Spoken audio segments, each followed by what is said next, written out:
இந்த வீடியோல பாருங்க ஒரு முக்கியமான கொஸ்டின், ரொம்ப இம்பார்ட்டன்ட் ஷார்ட்கட்டு. நமக்கு புக்ல கொடுத்துருக்கக்கூடிய சொல்யூஷன்ல எப்படி இருக்குன்னு பாருங்க. நமக்கு இது எப்படி போடலாங்கிறத மட்டும் பாருங்க. The displacement x in meter of a particle of mass m in kg moving in one dimension under the action of a force is related to time in second by t equal to root x plus 3.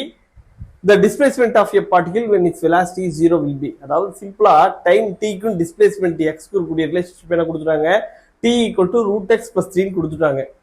இப்போ என்ன கேக்குறாங்கன்னா, velocity ஜீரோவா இருக்கும்போது displacement என்னவா இருக்கும் அப்படிங்கறது கேக்குறாங்க. சரியா? இப்போ வந்து பாருங்க, இதுக்கான புக் சொல்யூஷன்.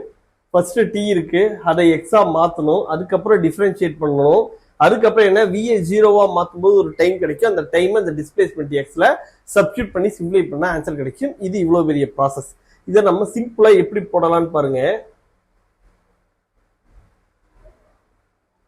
நமக்கு என்ன கொடுத்துருக்காங்க, time t is equal to root x plus 3 அப்படிங்கறது கொடுத்துருக்காங்க. Time t is equal to root x plus 3 அப்படிங்கறது கொடுத்துருக்காங்க. ஓகே, இப்ப வெலாசிட்டி v equal to 0னா டிஸ்பிளேஸ்மெண்ட் x ஓட வேல்யூ வந்து என்ன அப்படிங்கறது கேக்குறாங்க. வெலாசிட்டி v ஓட வேல்யூ வந்து delta x by delta t. v ஓட வேல்யூ 0னா கண்டிப்பா delta x by delta t, delta x ஓட வேல்யூ 0. அவ்வளவுதான். சோ தி கரெக்ட் ஆன்சர் வந்து ஆப்ஷன் 1. சரியா? அவ்வளவு ப்ராப்ளம் போட வேண்டியதை சிம்பிளான கான்செப்ட், நீங்க கான்செப்ட் கிளியரா தெரியணும்னு சொல்றதுக்கான காரணம் இதுதான்.